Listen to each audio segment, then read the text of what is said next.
la medicina de Dios. Vamos a ir a 2 de Corintios capítulo 10, versículo 3 y 4, y quiero decir esto. ¿Qué dice la Biblia? Lea por favor. A mí me gusta, yo pongo muchos versículos porque me di cuenta algo, que hay muchos cristianos que son cristianos de años pero no leen la Biblia. Otras personas que siempre vienen nuevas a nuestra iglesia y tengo paciencia para poder que la conozcan, que la lean, que la vayan viendo. Y porque es importante que no solamente usted se guíe por lo que yo estoy diciendo, tenemos que ir a lo que dice realmente la esencia de la palabra. Así que dice la Biblia, no sé si se ha dado cuenta que somos humanos. ¿Cuántos se dieron cuenta que son humanos? Si usted es humano, tiene la tendencia a enfermarse. No digo solamente del cuerpo, sino a como que coger contrario al camino que Dios tiene. Pero dice la Biblia, pero no luchamos. ¿Qué dice la Biblia? Como lo hacen los humanos. Yo quisiera que esto le quedara súper claro. ¿Qué dice la Biblia? Usamos armas poderosas de Dios. ¿Y las armas de Dios cómo son? No son como las del mundo. Las armas de Dios son para derribar fortalezas del razonamiento humano y para destruir, ¿qué dice? Entonces Pablo dice, todos somos humanos, pero aunque somos humanos, para sanar nuestras vidas y para encontrar libertad, no podemos usar las armas del mundo. Quiere decir que el mundo tiene sus armas, sino ¿cuáles son las armas que tenemos que usar nosotros? ¿Qué dice la Biblia? Usamos las armas ¿de quién? Las poderosas de Dios. Quiere decir que hay medicina que Dios tiene para nuestras vidas. La medicina de Dios no es ni acetaminofén, no es ibuprofenos, no son amoxicilinas, no son nada de estas cosas. La medicina de Dios es totalmente distinta. Y es importante que usted entienda que usted puede tomar dos caminos para sanarse. Pero el camino que no es el de Dios, la verdad la persona nunca se sana. Lo que hace es que simplemente medicarse, pero no logra sanarse. Que es lo que hacen, o sea, cuando la gente va a que le formulen algo, pues realmente todos esos analgésicos, ¿es para qué? Para como aliviar un momento, una sedación en el cuerpo, pero no está haciendo nada, está creando una otra destrucción en el cuerpo. Entonces, realmente lo que necesitamos es algo profundo y es la medicina de Dios. Entonces yo quisiera que usted preste atención porque posiblemente lo que usted va a escuchar es tan sencillo, pero ese es el problema. Que hay gente que quiere escuchar cosas extraordinarias, que del cielo viene un ángel con un gotero y que le va a dar a usted unas goticas mágicas para sanarse, porque es lo que a la gente le gusta. Por eso hay una iglesia en Colombia y en Latinoamérica que hizo, pero millones. ¿Cómo lo hizo? Vendiéndole el Espíritu Santo a la gente, trayendo la cruz de Gólgota, trayendo desde la calaveras y la cruz para decirle una cosa, el que la compró, para que la queme esta noche. Que cuando bajaban los muertos en los tiempos bíblicos, lo primero que hacían era quemar la cruz. Quiere decir que no existe ni el resto de una cruz. Pero gente abusa de las personas por la inocencia. Entonces la gente dice, y esto si lo llevo a mi casa me trae bendición y sanidad así. Entonces sí, que lo vendemos el Espíritu Santo por medidas. Depende de la plata que usted tenga, es el Espíritu Santo que lleva a la casa. Y a la gente le gusta eso. Pero cuando la gente usted va a la Biblia y le dice, es esto, como que no, es como que es tan sencillo, yo quiero algo más raro. Es sencillo, pero es muy poderoso. Y es ahí donde funciona, porque lo de Dios se hizo para confundir ¿qué? Dice, mire, las armas de Dios ¿para qué son? Para derribar ¿qué? En nuestra mente, nosotros siempre estamos buscando ¿qué? Usted sabe que el ser humano por tendencia es místico, le gusta el misticismo. Entre más místico, la gente más le pone atención. Si yo acá me parara con un clérigo acá, la gente me pondría más atención, es como serio. Pero cuando con tenis parece que no era como tan seria la predicación. Porque a la gente le gusta lo místico. Si pusiéramos cosas raras, si el lugar fuera más raro, como más así como un templo budista, la gente le pone atención a esto. Pero Dios es tan tremendo que sus armas le confunden las fortalezas de la mente, o sea, va en contra de todo su razonamiento humano. Es decir, lo de Dios es más sencillo de lo que usted piensa. Es súper sencillo, pero es tan sencillo que la construcción de la mente es tan fuerte que a la persona le cuesta entender que eso va a pasar. No sé si lo puede ver así. Entonces, cuando usted va a la India, por ejemplo, ellos tienen tantas cosas raras, pero tantas, que la gente paga viajes para ir a hacer una cosa que se llama turismo religioso, donde va a ir a conocer aproximadamente 100 templos. Hay un templo para las ratas negras y hay un templo para las ratas blancas. Y eso es por una revelación que tuvo una mujer cuando hubo una pandemia en el pasado, comenzaron a morir un montón de gente. Entonces ella comenzó a orarle a Dios y ella le dijo: Dios, ¿cómo hacemos para parar la pandemia? Entonces Dios le dijo: no se va a parar, pero voy a permitirte una cosa. Según ella dice que es Dios. Eso no fue Dios, por supuesto. Ese fue el Dios, pero con D minúscula. Y le dijo: la gente no volverá, pero te voy a permitir algo por tus oraciones. Te la voy a devolver en forma de ratas. Te van a aparecer ratas en tu casa y tú le vas a ir llevando comida y todas las cosas. Y ya comenzó a prolongar esa doctrina y paró la pandemia. Entonces todos dijeron: sí, Dios nos contestó. Pero lo que hizo el Dios con D minúscula, que es el diablo, es enredarlos y meterlos en una confusión tan grande que tienen templos de adoración para ratas. Entonces, cuando Dios nos muestra que hay caminos diferentes, sencillos, que es más sencillo, es porque Dios quiere desbaratar todos esos argumentos tan raros, tan místicos, y mostrarnos cómo es que Dios nos quiere sanar. Así que vamos a mostrar el camino de la sanidad que Dios nos traza. Hoy, entre 8 días, voy a compartir un poco de esto. Vamos a ir a 1 de Tesalonicenses capítulo 4, versículo 3. Y vamos a empezar ahí. ¿Qué dice la Biblia, por favor? Ayúdeme a leer.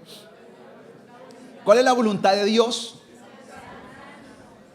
¿Cuál es la voluntad de Dios? La voluntad de Dios para usted y para mí, ¿qué es? Que seamos santos. Cuando nosotros pensamos en santos, ¿qué pensamos? En las estatuas donde las personas rezan porque son santos. Pero la Biblia dice que todas las personas que son creyentes en Jesús somos santos. No para que nos rindan devoción ni nos hagan oraciones, sino porque hemos pasado posicionalmente, somos santos.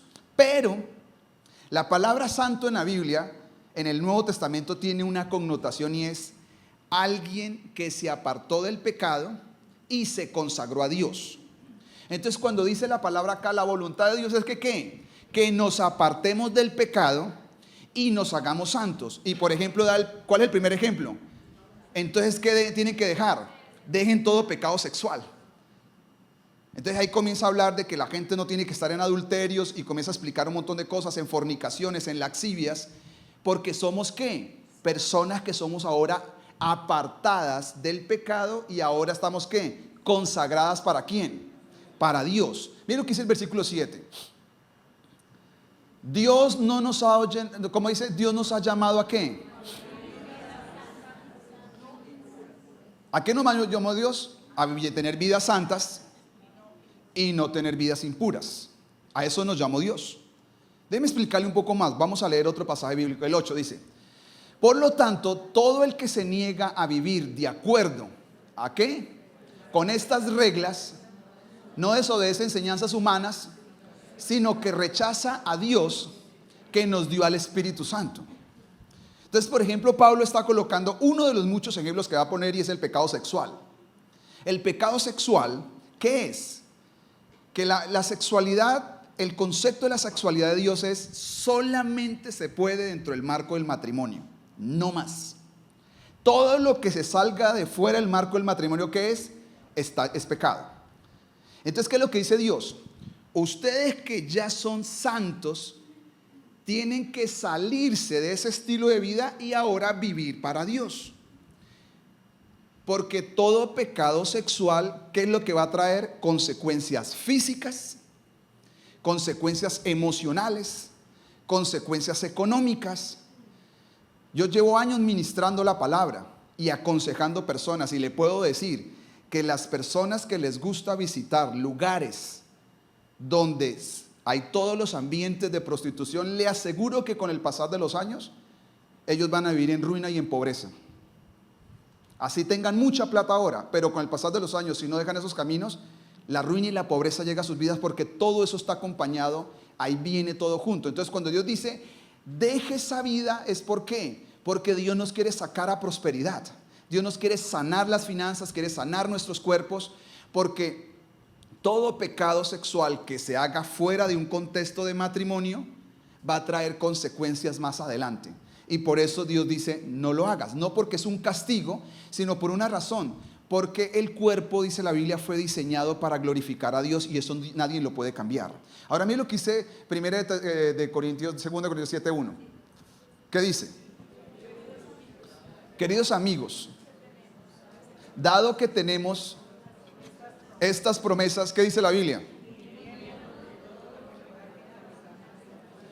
Ahí no dice que Dios nos va a limpiar. La sangre de Cristo nos perdona y nos limpia. Pero hay otro proceso que tenemos que hacer nosotros. ¿Y qué es? Cada uno tiene que comenzar a limpiar. ¿Qué es lo que tiene que limpiar? El cuerpo y el espíritu.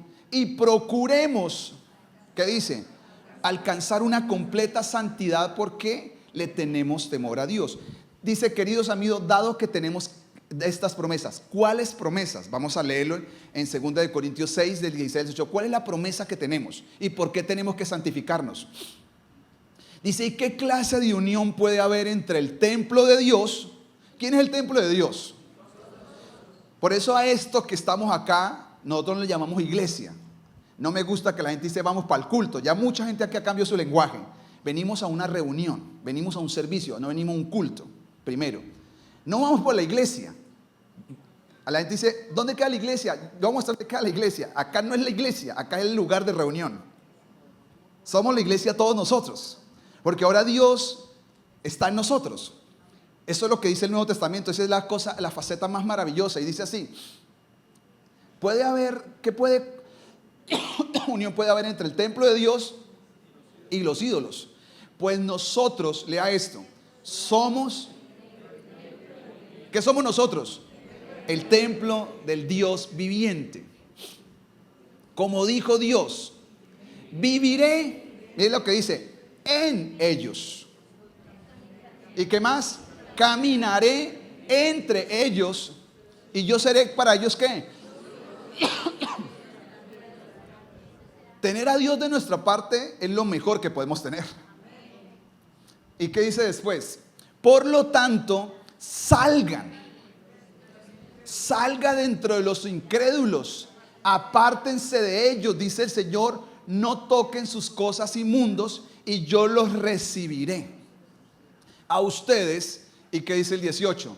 Y yo seré su papá y ustedes serán mis hijos y mis hijas, dice el Todopoderoso. Entonces, ¿por qué tenemos que limpiarnos y salir de toda esa contaminación? Porque ahora Dios le plació vivir en mí y en medio de nosotros.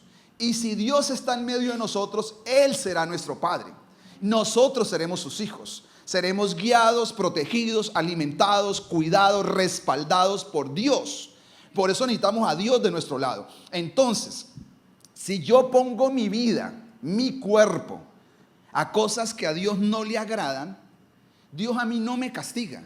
Lo que pasa es que Dios no va a estar en lo que a Él no le agrada. Entonces, ¿qué es lo que va a suceder? Pues Él se aparta y no es que Él me esté castigando. El principio del infierno, ¿qué es en la Biblia? El principio del infierno es un lugar donde Dios nunca está. Entonces, por eso hay gente que dice, yo vivo en un infierno acá en la tierra. Lo que están diciendo es, sin darse cuenta, yo vivo apartado de Dios. No es un castigo, es que yo vivo apartado de Él. Pero cuando yo decido consagrar mi cuerpo, mi vida, mis relaciones, mi matrimonio para Dios, Dios se va a hacer, ¿qué? Evidente en medio de nosotros. Dios va a ser Padre, va a estar, su presencia se va a manifestar. Y por eso Pablo dice, y ahora sí pongo otra vez 2 Corintios 7:1, que es el pasaje que sigue después, dice, queridos amigos, dado que tenemos, ¿qué? Estas promesas. Es decir, Dios quiere vivir en medio de nosotros. Si hay algo que yo anhelo es decir que en mi casa la presencia de Dios esté. Y dice, tenemos esta promesa porque Dios sí quiere estar en su casa. Porque no solamente quiere estar en usted, quiere estar en medio de nosotros. Quiere decir que quiere estar en nuestra familia, quiere estar en nuestro negocio, quiere estar en todos los lugares con nosotros. ¿Cuál es la faceta? Porque dice que Él quiere ser nuestro Padre. Porque es la faceta más grande que puede haber, tener a Dios como Padre. Dice, porque tenemos todas estas promesas que tenemos que hacer cada persona. Limpiarnos de una palabrita que se llama ¿qué? De toda contaminación en nuestro cuerpo. Entonces, ¿cómo Dios comienza a sanar el cuerpo físico? ¿Cómo comienza a sanar un matrimonio? Cuando ese matrimonio comienza a salir de todas esas cosas que están mal y comenzar a consagrar su matrimonio para bien. Usted no puede arreglar siempre sus problemas de pareja tomando trago, que eso es lo que hace mucha gente. Todos sus problemas terminan en golpes, se emborrachan, se mechonean y ya a la madrugada vuelve y se reconcilian y ya la vida sigue como nada. Esto no puede pasarse toda la vida así porque usted está usando las armas de este mundo. Por eso el hogar siempre vive así.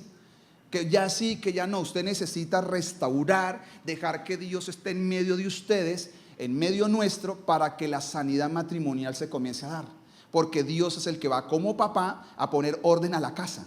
Porque una de las facetas de un papá, ¿qué es? Poner orden y traer autoridad a un hogar. Entonces, cuando estamos sometidos a Dios, el orden de Dios viene. Él se pone al frente de todo y ahí comienza a decirle a los demonios, aquí no pueden estar en este hogar porque yo soy el papá. Pero cuando yo decido decir, no, yo no tengo a Dios en cuenta para mi vida, Dios dice, yo quiero que tú me tengas en cuenta, pero no te puedo obligar. Entonces ahí es donde el enemigo comienza a hacer toda su fiesta. Porque el primer principio para sanarse, ¿qué es? Se llama la santidad. Si usted se quiere sanar en cualquier faceta de la vida significa la santificación. Santificación es coger algo que antes era inmundo y ahora ¿qué? Consagrarlo para Dios. Usted quiere que sus finanzas se sanen. Deje de manejarlas como una persona que es un impío y comienza a manejarlas ahora como alguien cristiano y se va a dar cuenta cómo la bendición comienza a fluir de manera diferente. Porque se necesita manejar otras facetas. Es consagrar las cosas a Dios. Santificarlas. Para uno poder la mente sanarla, ¿qué se necesita? Pues consagrar los pensamientos. Yo un día una persona, yo órele a esa persona. Venía el domingo y entre 8 días, ay pastor, al final del servicio. Y allá acá ya sabe la gente que nosotros no oramos mucho por la gente. No es porque no nos guste. Si tiene una necesidad vamos a orar por ellos. Pero ya me tenía un mes cada 8 días viniendo al frente que oráramos. Y en algún momento yo sentí en mi espíritu que esta persona no está siendo sinceramente conmigo, no está sincera conmigo. Yo siempre oraba como muy rápido hasta que un día dije, pero señora, esta muchacha cada 8 días pasa. ¿Qué pasa, Espíritu Santo? Y ella no es sincera. Ella está haciendo cosas que no están agradables. Entonces, porque ella estaba siendo atacada por un espíritu que la atormentaba en las madrugadas y no la dejaba dormir, la atormentaba. Entonces ya cada 8 días venía y me decía, no, ya me calmé, pero entre 8 días volví al espíritu otra vez. Entonces mientras estábamos así, yo le dije, ¿usted ve películas de terror? Se quedó callada y me dijo, no. Y había una persona que le traía por detrás y me dijo, pero no voy a decir nada. Te digo, usted tiene que ser sincera conmigo, porque usted quiere santificar sus pensamientos, quiere ser libre, sanarse sus pensamientos, pero entre la semana le mete basura a su mente y le está abriendo la puerta para que un espíritu la atormente. Entonces estamos haciendo nada. Yo oro el fin de semana, el espíritu me obedece por el nombre de Jesucristo, pero usted va a la casa y vuelve a decirle al espíritu que vuelva a su casa. Entonces no estamos haciendo nada. Si yo oro y esto, entonces, ¿qué es santificarse? Que ya usted va a apartar sus ojos de todas esas cosas y ahora va a consagrar su cuerpo, porque la entrada del mundo espiritual, si usted no lo sabía, como lo dije, no sé si fue hace 8 días, principalmente es por todo lo que sea hueco. Oídos, los ojos, la boca, por ahí entra el mundo espiritual de maldad. Por eso el mundo espiritual de maldad está que usted a qué le presta sus oídos y a qué le presta sus ojos. Entonces, ¿qué es santificarse? Que usted va a apartar sus ojos de cosas que no le convienen para comenzar a ver qué, lo que ahora sí le convienen. Y ahí se comienza a sanar su mente. El resto no se va a sanar nunca. Entonces, este es el primer principio. ¿Cuál es? Santificación. Vamos a volver todo lo que es profano. ¿Qué lo vamos a hacer? Lo vamos a volver santo. Su cuerpo lo va a volver santo. Usted es el templo del Espíritu Santo. La gente piensa que le va a hablar de que hacer deporte. La Biblia dice, el deporte en poco hace provecho. ¿Para qué le sirve el deporte? Lo cual yo no estoy en contra, por supuesto. Solamente para sus órganos y de pronto para oxigenar su cerebro y después sacarse un poquito el estrés. Pero para eso sirve. De ahí para adelante, el espíritu no va a cambiar porque usted haga deporte. Más bien en un gimnasio se queda mirando lo que no tiene que ver y volvió estado contaminado.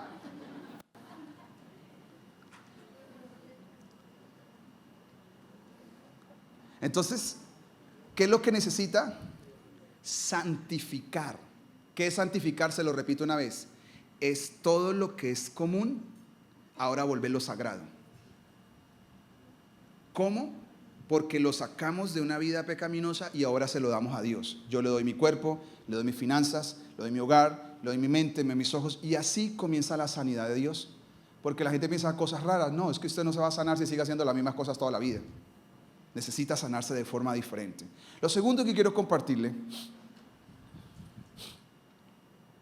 vamos a ir a Isaías 57. Quiero que le preste atención a lo que vamos a leer. Si hay algo donde nos vamos a sanar en este tiempo, es lo que le voy a decir de aquí para adelante un poco. Dice, pues no pelearé, está hablando Dios. Léalo acá al frente. ¿Qué dice la Biblia? No pelearé con ustedes para siempre. ¿Quiere decir que hay momentos donde el ser humano pelea con Dios pero no está dando cuenta? Dice, yo no voy a pelear para siempre. Dice, no estaré siempre enojado. Si yo estuviera enojado, ya usted se habría ido para el cielo. O sea, cuando la gente dice, es que yo siento que Dios está enojado conmigo. Si estuviera enojado con usted, no estaría en la tierra. Dice, estas son palabras de Dios. Si yo siguiera enojado, ¿qué dice? Moriría toda la gente. Si todas las almas que he creado, está hablando Dios 17, estaba enojado. Así que castigué a este pueblo tan avaro. Me aparté de ellos, pero ¿qué dice la Biblia? Ni con castigo ni con vara dejaron el mal camino. Entonces miren lo que hace Dios. He visto lo que hacen, pero aún así los voy a sanar. ¿No le parece bueno Dios? Decir, tú eres terco, tú haces lo malo, yo te he visto, yo ya te discipliné por lo que has hecho, pero aún así ya me di cuenta que no vas a cambiar. Entonces, ¿qué voy a hacer mejor? Voy a sanarte. Te quiero sanar. Dice, y los guiaré. ¿Y qué dice ahí? Y los consolaré a los que se lamentan. ¿Cómo los consolará? ¿Cómo los sanará? Póngale cuidado cómo hace la sanidad de Dios. Llevando palabras de alabanza a sus labios. Que tengan, ¿qué dice? Paz abundante. Tanto cercanos como los lejanos, dice el Señor, que los sana. ¿Cómo Dios va a sanarnos?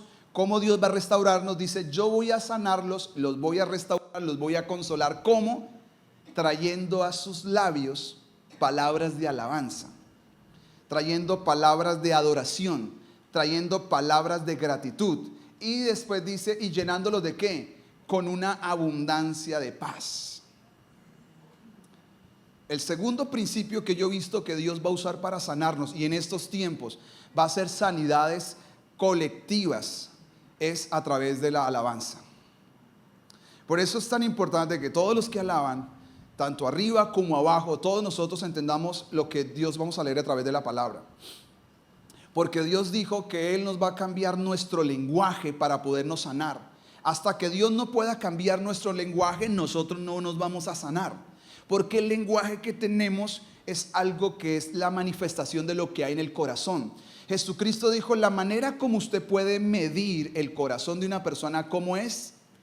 A través de lo que habla. Dice, a través de lo que habla y a través de lo que piensa, usted puede medir qué es lo que hay adentro de ese corazón. Entonces, para el corazón es algo que no podemos ver. Yo no puedo ver su corazón espiritual ni emocional que usted tiene, ni usted puede ver el mío. Pero cómo nosotros pudiéramos saber qué hay adentro de ese corazón es, ojalá, escucharnos hablar por una semana, grabados, y después comenzar a mirar qué hablamos todo el tiempo en la casa. Cuando vamos en un carro, cuando estamos con amigos, cuando estamos esto, qué hablamos escribiendo en un WhatsApp.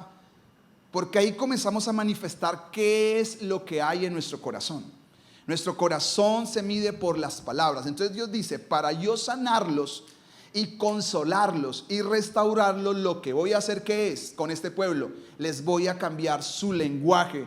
Versículo 19, otra vez, por favor, póngalo. Dice, llevando palabras de alabanza a los labios y que tengan abundante, ¿qué? Paz, tanto los cercanos como los lejanos, dice el Señor, que los sana. Para que haya paz en nuestros corazones, no hay paz hasta que no haya alabanza. Porque la alabanza, ¿dónde está el secreto de la alabanza? El secreto de la alabanza es que usted por primera vez saca los ojos de usted y comienza a mirar a Dios. El problema de tanta enfermedad que existe, y si hay algo que a mí este año Dios me reveló de este aspecto que estoy enseñando en una escuela y que estos días voy a enseñar, es acerca de la palabra egolatría o el egoísmo. El problema es que ¿qué es el egoísmo? El egoísmo es estar llenos demasiado de nosotros mismos. Entre más lleno estemos de nosotros mismos, vamos a ser más infelices. Y lo que hace la alabanza es llevarnos a vaciarnos de nosotros mismos para poder colocar nuestra mirada en el Señor. Vamos a ir un poquito al Salmo 50 para explicar un poco esto más. Dice así: Dios va a llamar a Israel y le va a hacer un juicio, por decirlo así. Es simbólico, pero llama a la tierra y al cielo como testigo y les dice: estén de testigos por el juicio que voy a hacer sobre Israel. Y de esto, acá empieza el juicio. Dice: oh pueblo mío, escucha cuando yo te hablo. Estas son las acusaciones que tengo contra ti, Israel. ¿Yo soy quién? Dios tiene una acusación contra ellos. Y esta es la acusación: no tengo quejas de tus sacrificios, ni de las ofrendas quemadas que ofreces constantemente, que eso es lo que hacían los judíos. Todo lo que Dios les dijo en la ley ellos lo hacían, sus ofrendas y todas las cosas. Pero no necesito los toros de tus establos, ni las cabras de tus corrales, pues todos los animales del bosque, que dice la Biblia, y soy dueño de ¿qué? Y de mis, ¿qué más? Y de mis colinas. Conozco a cada pájaro de las montañas, y todos los animales del campo me pertenecen. Si yo tuviera hambre, no te lo diría a ti. Está hablando Dios. ¿Por qué? Porque mío es el mundo entero y todo lo que no hay. Esa es una de las oraciones que yo hago solo cuando estoy en la presencia de Dios. Le digo: Señor, tú eres el dueño de todo. Yo necesito que tú proveas todo, porque tú no necesitas pedirle prestado a nadie. No necesitas ni mi trabajo, ni el fruto de mi trabajo. Tú me puedes dar, y eso es lo que nosotros oramos en secreto. Porque Dios es el dueño de todas las cosas. ¿Acaso me alimento de la carne de toros? Le está preguntando. ¿Acaso bebo la sangre de cabras? Que era lo que hacían en el Antiguo Testamento. No, versículo 14. Haz que la gratitud sea tu sacrificio a Dios y cumple con los votos que le ha hecho el Altísimo. Pare aquí un momento. No lo pase más. Él está diciéndole: ustedes cumplen con todos sus rituales. Y una vez él lee estas cosas y dices: uy, sí, esta gente cómo era así. Pero así es la iglesia presente. La gente viene a sus servicios, está, todas las cosas, sabe qué hacer, su ofrenda que tiene que dar, las canciones, sabe que al inicio hay 4 canciones. Algunos dicen: no voy tarde porque no ha empezado la palabra, cuando el servicio no empieza con la palabra, partiendo de ahí. Entonces la gente ya sabe su ritual y dice Dios: si fuera por eso, yo no quiero eso. Yo no necesito de toros, no necesito de animales, no necesito de sacrificios. Si yo quisiera tomarlos, el mundo entero es mío. ¿Qué es lo que yo quisiera que tú me sacrificaras? Más que un animal, ¿qué es lo que yo quiero que me sacrifiques? Vuélvase, por favor. Ahí, perdón, sí. Ahí, ok, está bien. Haz que la gratitud sea ¿qué? Póngalo en la Reina Valera un momento este versículo, por favor, si lo puede hacer ahí rápido. Dice: sacrifica a Dios ¿qué? Alabanza. Esto no lo está diciendo un salmista, Dios le está diciendo a Israel: yo lo que quiero es que en lugar de sacrificar un animal, que se te vuelva costumbre, todo lo ritual, yo quiero es verte ¿qué? Sacrificar alabanza. Yo quiero verte confesar mi nombre. Yo quiero tener sacrificios de gratitud. Dice: yo quiero verte ¿qué? Pagar tus compromisos a mí. Yo quiero que lo que tú te comprometas lo cumplas delante de mí. Yo quiero ver eso. Y mire la promesa que va a pasar para aquellos que lo hacen: e invócame en el día que estés angustiado, que estés enfermo. ¿Y qué va a pasar? Yo te voy a librar. ¿Y qué dice la Biblia? Y tú me honrarás si me aprendes a sacrificar. Póngale otra vez a la NTV, por favor. Dice, si en el día que tú estés angustiado, en el día que tú estés enfermo, en el día que tú estés en el momento de aflicción, tu hogar, tus hijos, que estés pasando, dice, llévame, ¿qué dice?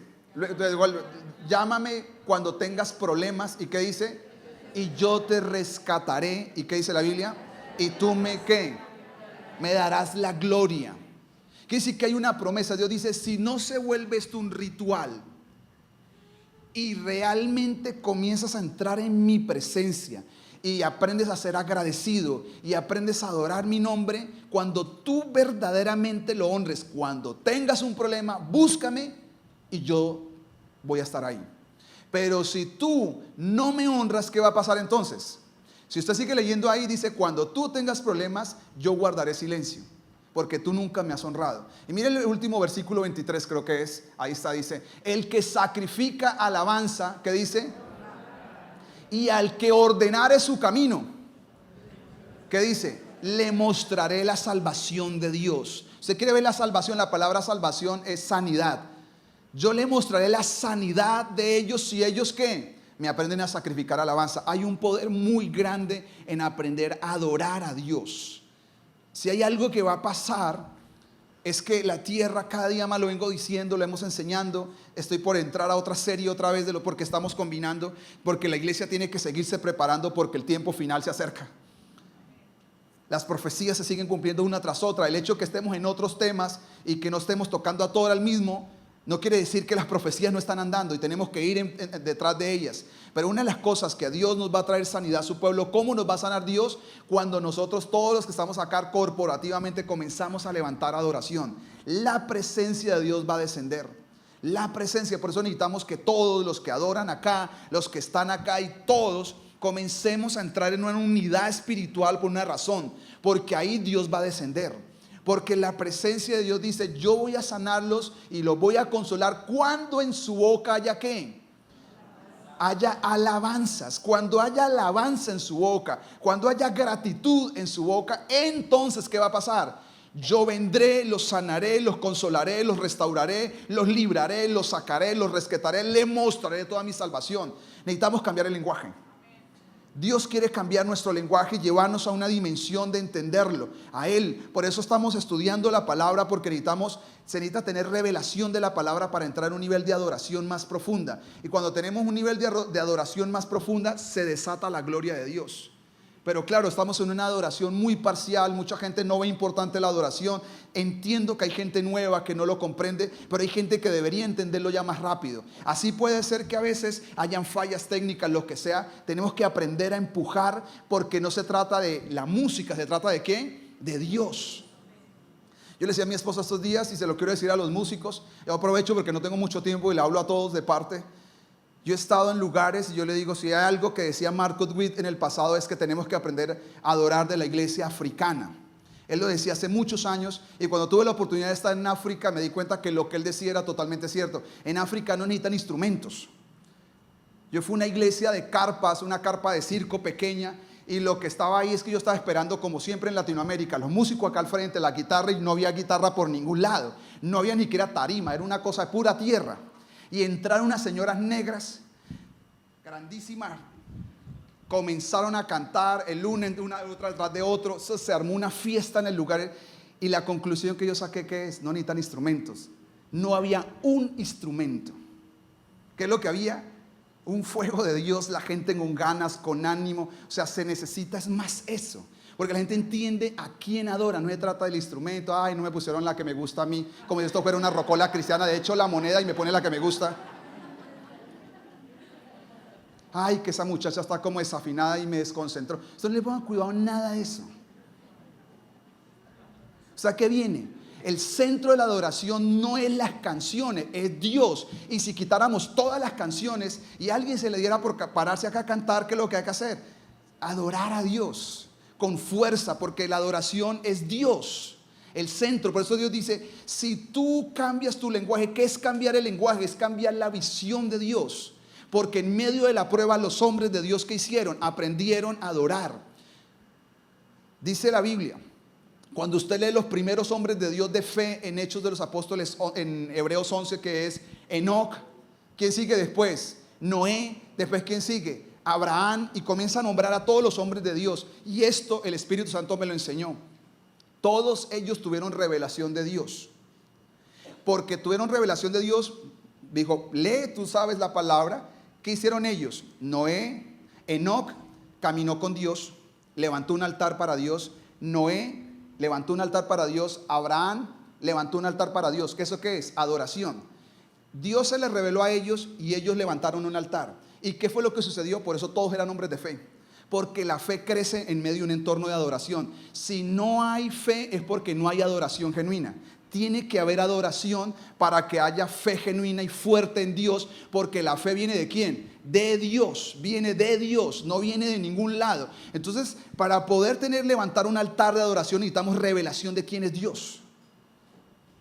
Y hasta que nuestro lenguaje no cambie, la gente no se va a sanar, porque ya le dije, nuestra medicina es diferente, nos sanamos diferentes. La sanidad que Dios a nosotros nos ofrece es totalmente distinta. Hace 8 días me faltó un solo punto por predicar, y el punto era el encuentro, porque Dios va a tener encuentros con nosotros. Dios sí quiere encontrarse con su pueblo. Yo lo creo fielmente porque yo he tenido ya 2 experiencias con Dios. Y me he dado cuenta que a mí lo que me ha sanado de una de las 2 experiencias fue eso. Que en una de esas Jesús se apareció en mi vida en un sueño. Y ahí recibí una sanidad de Dios. Pero el antes de ver a Jesús manifestado en un sueño fue que comencé a buscarlo con todo el corazón. Comencé a ir a su presencia y me di cuenta que Jesús respondió a mi búsqueda. Porque Dios comienza a responder cuando usted comienza a levantar un altar de adoración. Así usted no entienda mucho, así no lo conozca. Yo todavía no conozco tantas cosas que quisiera conocer. Pero ¿qué es lo que hago? Lo que conozco, eso es lo que trato de adorar al Señor. Porque Dios quiere cambiar nuestro lenguaje. Miren lo que dice 1 de Pedro capítulo 3. Dice así, no paguen, ¿qué dice la Biblia? Mal por mal. No, ¿qué dice? No respondan con insultos cuando la gente los insulte. Por el contrario, ¿qué tenemos que hacer cuando nos insultan? Contesten con una bendición. ¿Contesten con qué? A esto Dios los ha llamado y Él les concederá ¿qué? Su bendición. Si usted contesta con bendición, ¿qué es lo que sucede? Dice, Dios me va a traer bendición. Y miren lo que dice, ¿por qué? Pues las escrituras dicen, si quieres disfrutar, ¿cuántos quieren disfrutar de la vida? La gente dice, esto es lo que yo más escucho por eslogan de viajes, disfruta la vida. Y el apóstol Pedro dice, ¿quieres disfrutar la vida? No es irse a Punta Cana. ¿Qué es lo que dice la Biblia? Si quieres disfrutar la vida, ¿qué es? Y ver muchos días felices. ¿Qué es lo que tiene que hacer? Refrena la lengua de hablar mal. ¿Y tus labios de qué? De ser mentiroso. Y te vas a dar cuenta que la vida te será feliz. Entonces, ¿cómo nos vamos a sanar? Cambiando el lenguaje. Es lo que dice el apóstol Pedro. ¿Quieres sanarte? Tienes que dejar de hablar mal.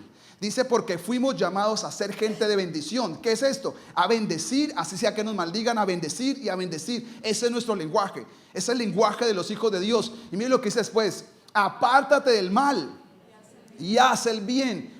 Busca la paz. ¿Y qué dice? Y esfuérzate. Y esfuérzate. ¿Por qué? Por mantenerla. No es tan fácil. No siempre todas las cosas la gente quiere estar en paz. Pero dice la Biblia, busca la paz, busca la paz. Es decir, deja de pelear tanto. Es como el llamado que Dios nos está haciendo a los matrimonios, a las familias, a las iglesias, a los trabajos. Deja de pelear tanto. Y que dice, más bien, busca la paz. ¿Y qué más? Y esfuérzate por mantenerla, por mantener la boca cerrada, porque con la boca abierta es que se encienden todos los problemas. Hablando se escucha, a veces no tan bien. Entonces, ¿qué es lo que dice la palabra? Que nuestra boca tiene que salir más adoración. Y si no sale adoración, ¿qué tiene que hacer? Ciérrela. Si su boca no es para bendición, dice la Biblia, ¿qué tiene que hacer usted y yo? Es cerrarla. Y dice, los ojos del Señor están sobre ¿qué? Sobre los que hacen lo bueno. Viene hablando de ¿qué? De esto. Y sus oídos. ¿Por qué Dios no nos escucha tanto la oración? Porque con la boca que le pedimos a Dios, maldecimos a los hombres. Entonces por eso las oraciones no tienen respuestas. Porque los ojos de Dios están sobre ¿quiénes? ¿Sobre quién están los ojos de Dios? Usted dice, me siento solo. Hay gente que me dice, yo no siento a Dios, yo oro y no lo siento por ningún lado. ¿Por qué no lo siente entonces? ¿No será que hay algo que no está caminando como es? Porque acá la promesa que dice, los ojos del Señor están sobre ¿quién? Sobre los que hacen lo bueno y sus oídos Sus oídos están abiertos a sus oraciones, pero el Señor aparta el rostro de los que hacen lo malo. Y viene hablando ¿de qué? De hablar mal. ¿Quiere vivir días felices? Dice Pedro. ¿Quiere ser feliz? Parece todo lo contrario a la medicina que nosotros tenemos. Gástese lo que no tiene y váyase a Disney World. Y acá dice es sencillo. No hable tan mal a toda hora y será feliz. No se meterá casi en problemas. Y cuando lo quieran meter, Dios mismo lo defiende porque lo metieron injustamente, entonces Dios lo saca de ahí. Pero si usted se metió por su boca, Dios lo deja un rato que usted chapalee. Cuando usted clame, dice, bueno, vamos a sacarte de ahí. Por favor, aprende a no hablar tan mal. Amén. Entonces, ¿cómo nos sanamos? Con un cepillo espiritual que tiene que coger su boca y la mía. Que Dios pasarle a hacer un enjuague bucal. Porque tenemos que aprender. Somos llamados ¿a qué? A bendecir. Somos llamados a una bendición. Y lo último, que yo creo que Dios nos quiere sanar, y ahí cerramos con el Colosenses. ¿Qué dice? Póngale cuidado a esto. ¿Qué dice la Biblia? No están unidos a Cristo, la cabeza del cuerpo, pues Él mantiene todo el cuerpo unido con las articulaciones y los ligamentos, el cual va creciendo a medida que ¿qué? Que Dios lo nutre. Vamos de una vez a Efesios y explico la idea completa. Efesios capítulo 1, 23, dice así. Y la iglesia, ya se da cuenta que el cuerpo entonces ¿quién es? Es la iglesia. ¿Quién es la iglesia? Estas paredes somos nosotros. Dice, y la iglesia, que es el cuerpo de Cristo, Él, hablando de Cristo, ¿qué hace con su iglesia? La completa, la llena y también es quien da plenitud a todas las cosas en todas las partes con su presencia. Le voy a decir un misterio tan especial. ¿Por qué la iglesia cristiana ha sido tan atacada en los últimos años? Yo conozco mucha gente que no tiene problema con Dios, tiene problemas con la iglesia. Tiene problemas con nosotros los pastores. Esa es la realidad. Porque hemos cometido errores, porque usted prende a veces la pantalla y hay gente de Dios impresionante, pero hay otra que es bastante extraña. Entonces la gente le asusta todo eso, porque hay cosas que hemos fallado, porque a veces no nos hemos hecho entender, porque hay gente que quiere que usted le hable qué cosas estratosféricas cuando hay gente que no está entendiendo nada de lo que estamos diciendo nosotros, y por eso creo que hay muchas cosas raras que no ha dejado que la gente pueda entender el evangelio, que es tan sencillo pero tan poderoso para cambiar nuestras vidas. Y la conclusión que yo saqué, porque he hablado con mucha gente que me he sentado personalmente y me dicen, pastor, al final yo no tengo problema con la iglesia, con Dios, tengo problema es con la iglesia. Lo de iglesias no me gusta, lo de iglesias no quiero ir. Hay gente que por cosas de la vida salió mal de una iglesia. Entonces, ¿qué dicen ellos? No, yo aquí desde la casa, yo con Dios, solito los dos aquí, el Señor me llena, Él me ministra. Yo tomo chocolate, vio al pastor Julano de tal. A la mañana tomo tamal con Cash Luna. En la noche voy con Dante Gebel comiendo hamburguesa. Y es chévere porque es como un cine cristiano, con las piernas para arriba, comiendo hamburguesa y viendo una predicación. Eso es lo que pasó después de la pandemia. Mucha gente quedó así. ¿Usted cree que cuánta gente que ve por una televisión se pone juicioso allá de rodillas cuando estamos orando? ¿Cuántos de ellos realmente están concentrados con la... ¿Cuántos? O ponen el televisor a todo volumen y van y desayunan, se cepillan los dientes, van y vuelven, comen pan con chocolate, le hablan al esposo, lo gritan y siguen en la predicación? Eso es muy raro el que se sienta a decir con audífonos, no me interrumpan, no me hable nadie porque estoy en el servicio. De eso yo creo que de 100, 2 o 3. ¿Por qué el enemigo ataca tanto eso? Por lo que estamos leyendo. Porque hay un misterio y quiero que ya usted nos ponga, porque esas son cosas que ya le aprendí con los años. Cristo es la cabeza, no soy yo, el pastor, la cabeza de la iglesia. Es Cristo. Todos hacemos parte ¿de qué? De un cuerpo. Cuando todos nos unimos como cuerpo y comenzamos a adorar a Dios y a estar en la presencia de Dios, la presencia de Cristo, y Cristo se vuelve el centro de nuestras vidas, este pasaje dice que a la iglesia le va a pasar cosas, a su vida le va a pasar cosas como ¿qué? Su vida comienza a ser completada. Hay milagros que nunca usted va a recibir solo en la casa. Créame que así usted sea la persona, nunca los va a recibir solos. Hay milagros que van a recibirse solo cuando estamos no aquí en el edificio, sino cuando nos reunimos como cuerpo, porque ahí, ¿qué pasa? Dios desciende y Él comienza a completarla. ¿A qué más? A llenarla con su presencia. También dice, ¿qué dice? Nos comienza a dar la plenitud. Quiere decir que la plenitud nuestra, ¿dónde está? Es en Cristo. Así nosotros hagamos un montón de cosas, pasemos obras, alabanza, predicación. Cuando el corazón está vacío, que eso es lo que se necesita. Algo más fuerte, y ese algo más fuerte es Dios. Y para eso Dios se tiene que manifestar en una iglesia. Por eso pongamos otra vez Colosenses, por favor, lo que dice ahí. Dice 2:19, dice, y todos están unidos ¿a quién? A Cristo. ¿A quién estamos unidos todos? A Cristo. No pertenecemos a una religión, no pertenecemos a una secta. Somos seguidores de Cristo. Dice, pues Él, ¿quién? Cristo. Mantiene ¿qué? Todo el cuerpo lo mantiene unido Cristo con las articulaciones, los ligamentos, que son. Si usted le fallan las articulaciones, ¿qué le pasa a usted? No puede caminar.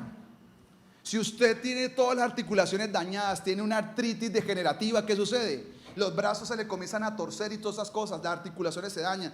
Quiere decir que ¿a dónde está la fuerza de un cuerpo? En sus articulaciones. Si usted es una persona que se sienta y para levantarse necesita apoyarse de los brazos, quiere decir que ya perdió la elasticidad de su cuerpo. Eso es un secreto que le enseño ahí gratis por la misma predicación y todas las cosas. Se tiene que levantarse solo sin poner las manos, quiere decir que todavía tiene buenas articulaciones. Si todos ustedes se dicen levánteme por favor, hay algo que está fallando. Entonces, para que el cuerpo de Cristo sea fuerte, ¿qué quiere decir? La vida de Jesús, ¿por dónde cojan?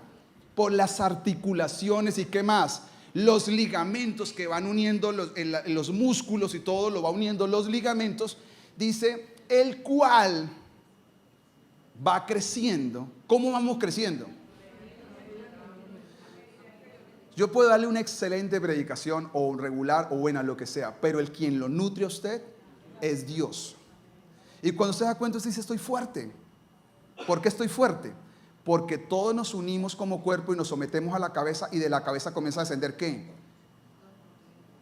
El colágeno que necesitan sus articulaciones, la vida que necesita el cuerpo. Entonces el cuerpo deja de estar tullido y comienza a caminar, porque tiene la vida de Dios, porque todos estamos ¿qué? Unidos en un mismo espíritu. Mientras van trayendo la cena, vamos a ir a Hechos de los Apóstoles capítulo 2 para que ahora vean de manera práctica cómo lo hacía la iglesia apostólica. Dice así. ¿Qué dice? Todos los creyentes. ¿Quiénes son creyentes esta noche?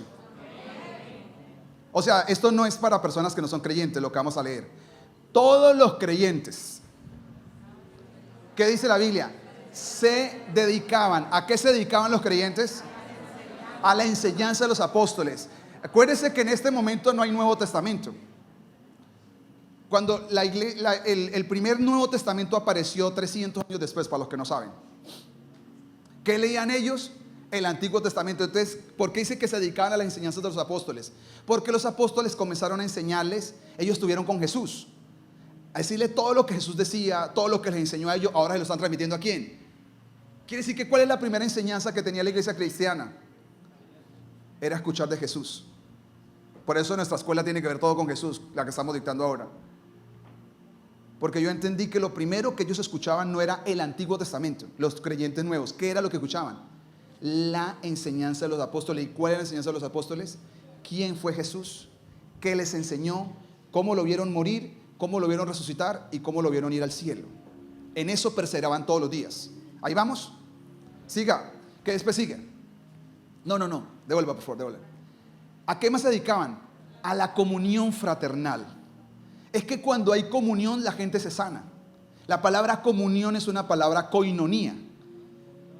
La palabra koinonía viene de ahí viene la palabra sinfonía. ¿Qué es una sinfonía? Es cuando un grupo de instrumentos se unen para sonar una sola canción. Entonces, ¿qué es armonía?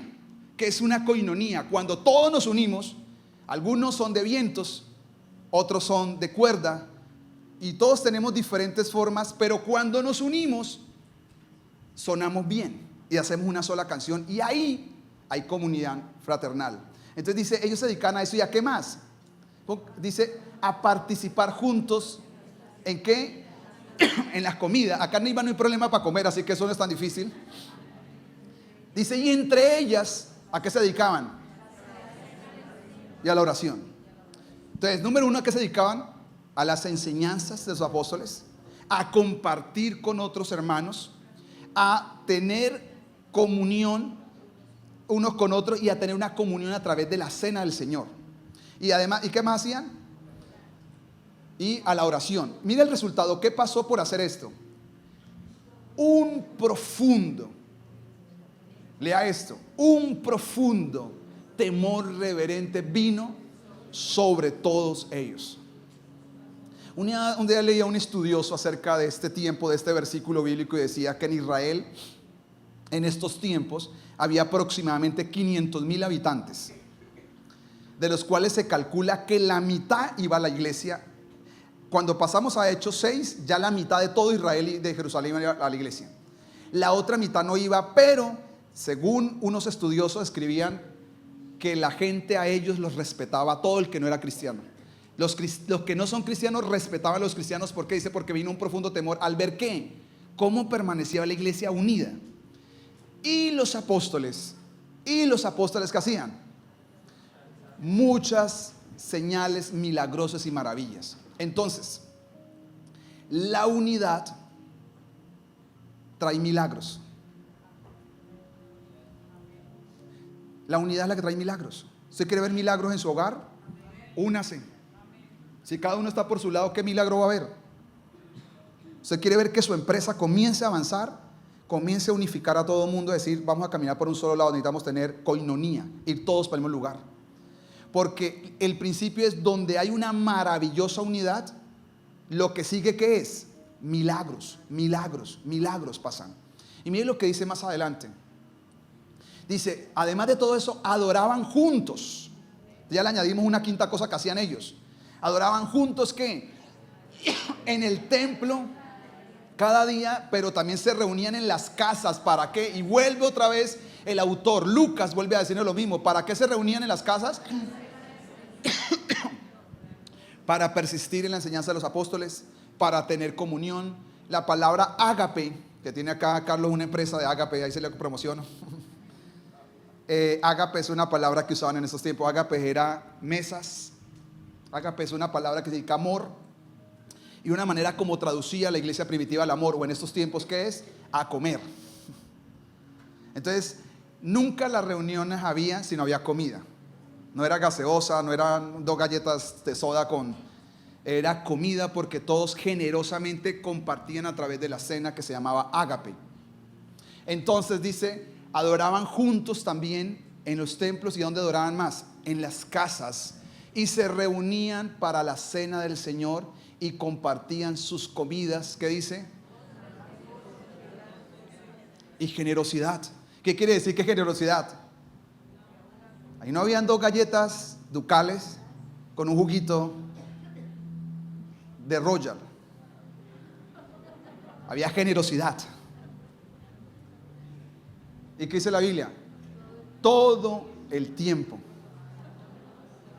¿Todo el tiempo qué? ¿Qué es lo que hay que hacer entonces todo el tiempo? ¿Y qué dice?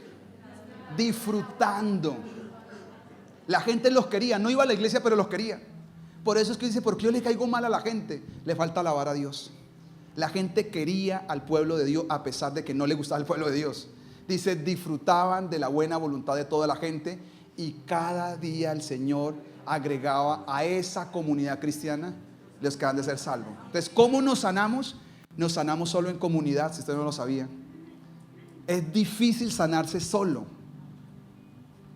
Ese concepto de la soledad es un concepto griego, que es de los estoicos.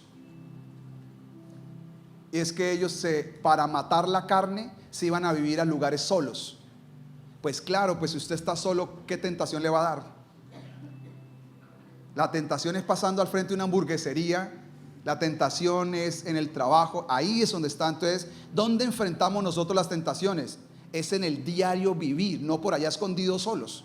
Eso es de los estoicos y eso es griego. Eso, de ahí vienen los monjes católicos y después los monjes tibetanos y todas las cosas son conceptos de decir, para que ser santo váyase solo a una montaña. Y la Biblia dice, quedémonos en comunidad para sanarnos. Dios quiere sanarnos y una de las cosas para sanarnos es la cena del Señor físicamente. Porque cuando tomamos la cena del Señor en unidad, comienza a bajar la presencia de Dios. Lo que nos tomamos es un juguito con una galleta, pero lo que simboliza espiritualmente, ese es el poder. Lo que esta noche vamos a tomar es sanidad, porque Jesús está en medio de nosotros y cuando tomamos el pan y bebemos la copa, dice la Biblia que estamos partiendo su cuerpo y estamos bebiendo su sangre. Si yo pudiera y tuviera el tiempo en la iglesia, tomaba la cena cada vez que me reuniera con la gente. Porque yo sé lo que estoy haciendo. Yo cada vez que la tomo, con el entendimiento que Dios me ha dado y quiero que usted tenga, yo sé que estoy tomando, si usted es adicto a no sé qué, a medicina tal, yo digo, esto es mi sanidad. Mi cuerpo se va regenerando y se va sanando cada vez que tome la cena. No es mágico, es Jesús. Por eso dice la Biblia, cada vez que la partas y la comas, recuerda la noche que Jesús fue entregado. Y recuerda que yo regresaré de nuevo. Así que vamos a tomar la cena.